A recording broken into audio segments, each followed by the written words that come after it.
questions, comments, reports from the audience? Please. Hi, thank you so much for your presentation.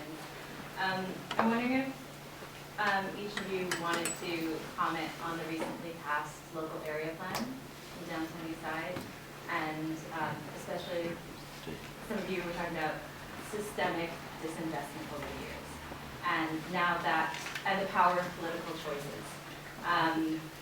So how do you get reinvestment, which is what the LAP arguably is, but not just for like bourgeois purposes? And also, my own research is in Chinatown, and I was hoping some of you could comment on what to do, like practically, about reconciliation and racist exclusion. That's all. You can just fix all those problems.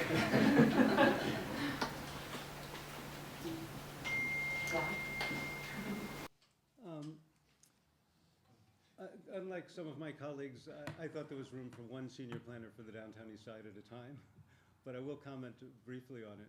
One is, I think that I was concerned about the process, and it's not because I didn't want a strong voice for the low-income community, but setting up a process where everybody is in the same room, but one group has 75% of the vote, to me says you're looking at preparing a document, but inevitably there are going to be groups that are not going to buy into it.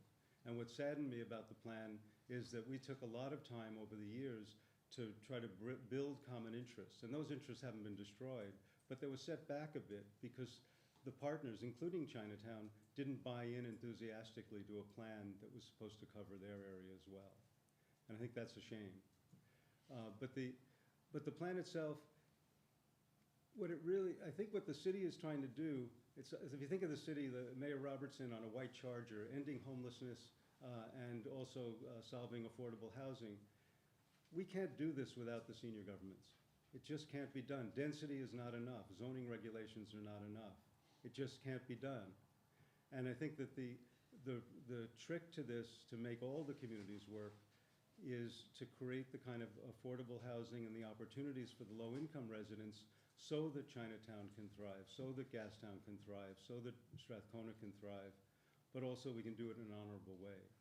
And that's, I think that's really the trick. We can't give up on the senior governments because they're essential to this. They hold so much of the resources that will make the plan happen.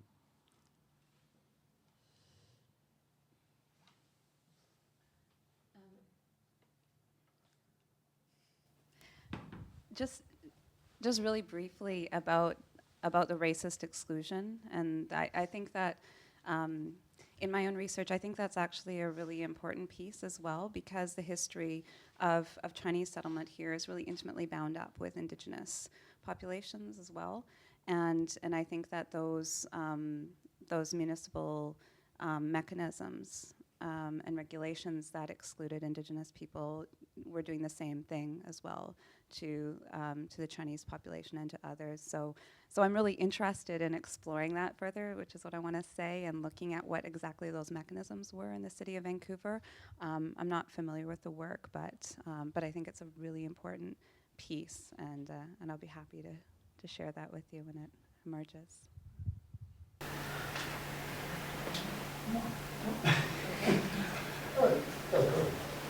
Michael. Yes, Michael Gordon, City of Vancouver, BBC.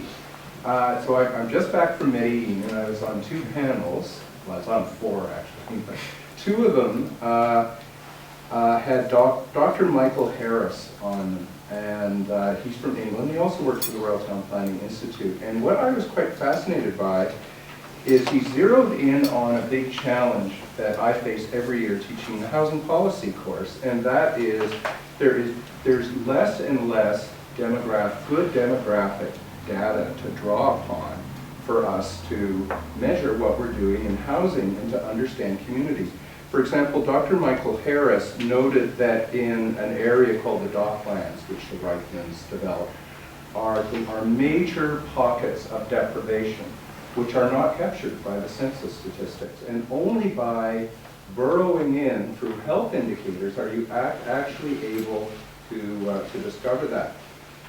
And of course, as Nathan has just mentioned, we face huge challenges. I mean, we were talking about how the Department of Highways has apparently taken over, the cabinet and so forth. And we can see the Harper government and the wonderful ideas on governance and the Election Act and so forth. And, where it, follow the money. Where's the money going to come from? I mean, we face huge challenges here, and there seem to be great efforts to cover up, indeed, where we have deprivation.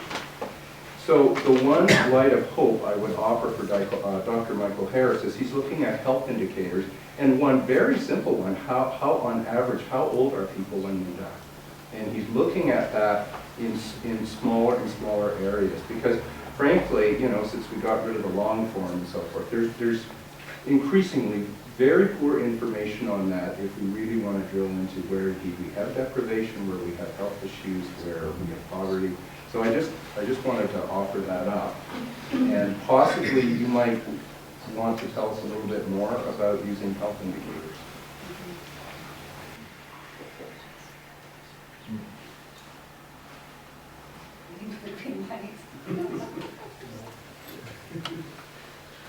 If it's red, it should also transmit. Oh, okay. Can you hear me? No.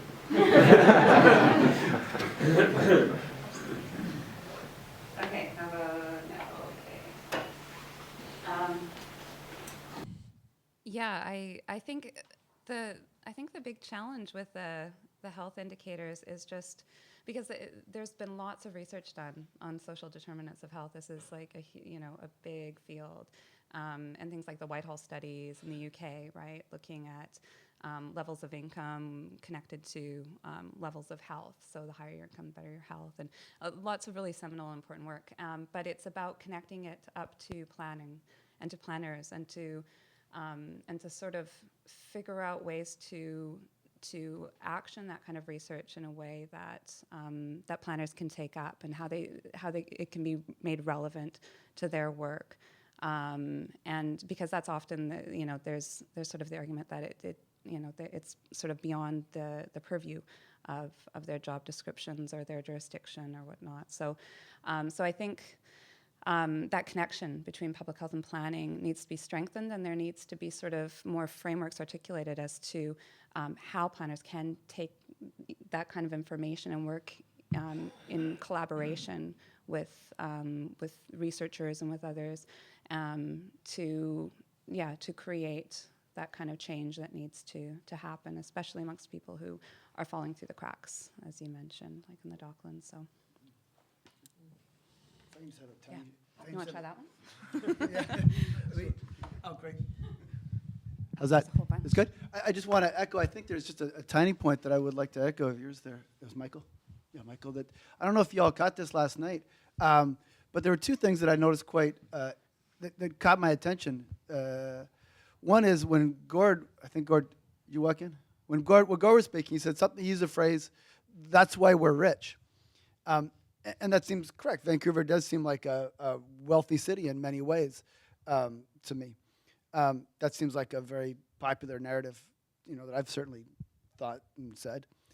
And then when Andy was showing the graphics, and did you notice that the per capita income was fractionally of what I would have expected, far less than many cities, and close to cities like Reno. So who's the we we're talking about then?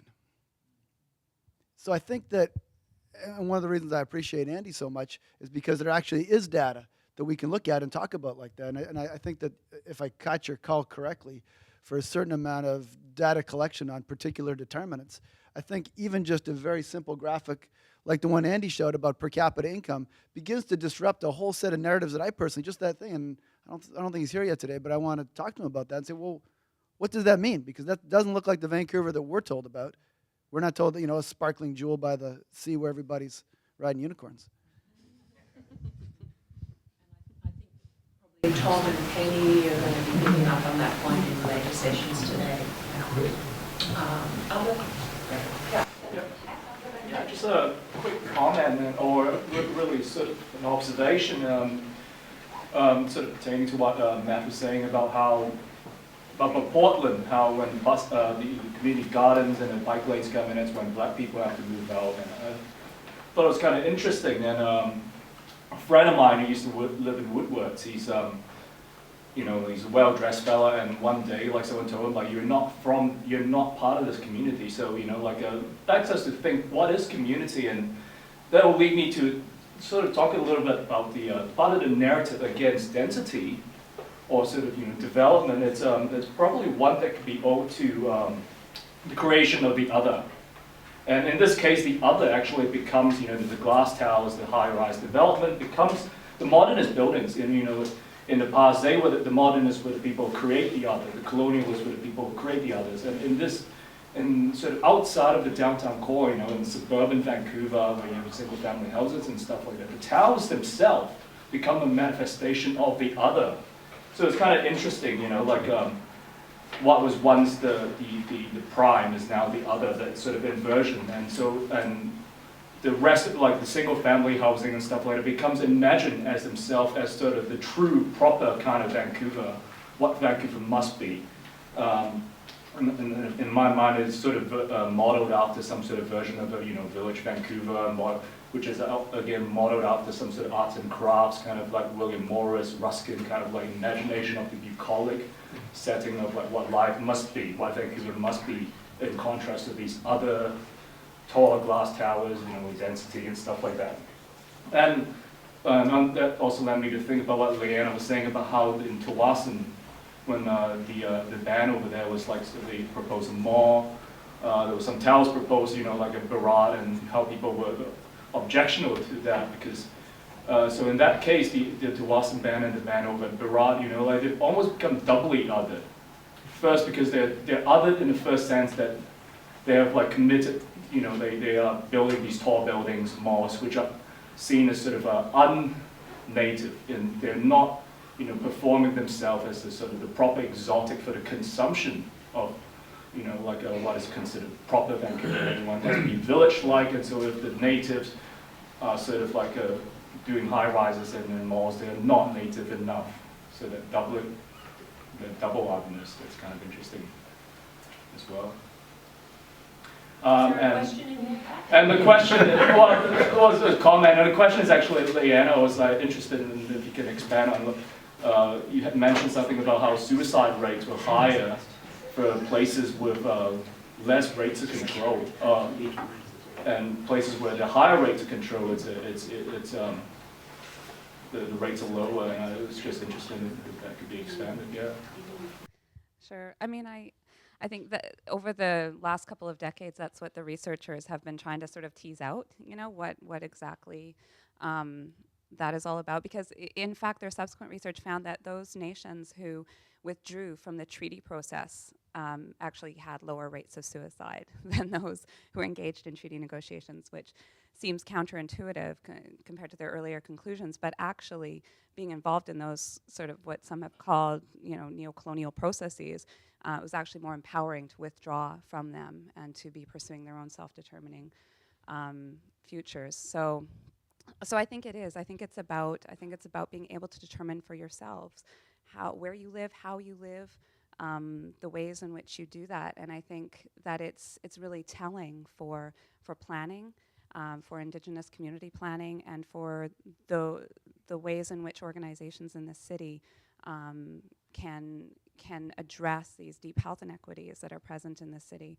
amongst Indigenous people, is by pursuing these really creative means and ways of responding, and particularly with through partnerships. I really agree with Nathan on that, through partnerships with the local nations, the deep acknowledgement of whose territory this is, and then working together to create really creative institutions. And the municipalities really need to enter into that dialogue as well. So thank you for your question. Bill, one more? No more. Sorry. I'm going to thank our panel very much. I have some thank you cards here. I wish I could say there's a big fat check inside. I cannot lie. There's a 15-minute coffee break. Thank you very much.